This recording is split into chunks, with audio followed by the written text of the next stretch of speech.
اس وقت موجود ہیں پارلیمنٹ کی عمارت میں اور یہاں پر اسلامی تعاون تنظیم کے وزراء خارجہ کونسل کے اجلاس کا اہتمام کیا گیا ہے اور جو تیاریاں ہیں اجلاس کی وہ مکمل ہیں۔ تمام اسلامی ممالک جو کہ یہاں پر شریک ہوں گے ان کے جھنڈے بھی لگا دیے گئے ہیں اور تمام انتظامات اس وقت آپ دیکھ سکتے ہیں کہ وہ مکمل ہیں۔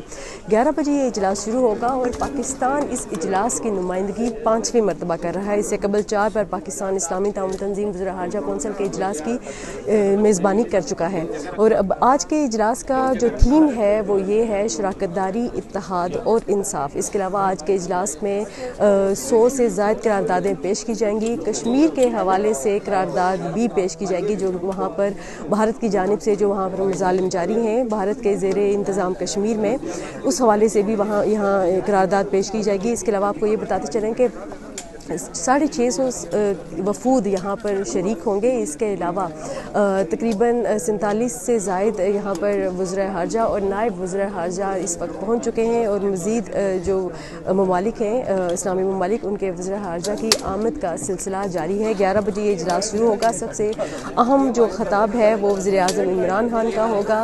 وزیر خارجہ شاہ محمود قریشی اس اجلاس کی صدارت کریں گے۔ اس کے علاوہ سعودی وزیر خارجہ اور چین کے وزیر خارجہ بھی اس اجلاس سے خطاب کریں گے۔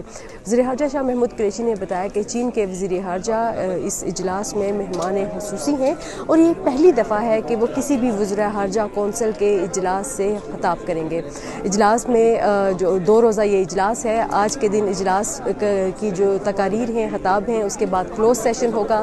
کلوز سیشن کے بعد یہ اجلاس ملتوی کر دیا جائے گا اور جو سائیڈ لائن ملاقاتیں ہوں گی مختلف وزراء خارجہ کی آپس میں، اور 23 مارچ کو جو مہمان ہیں یہ 23 مارچ کی پریڈ میں شرکت کریں گے۔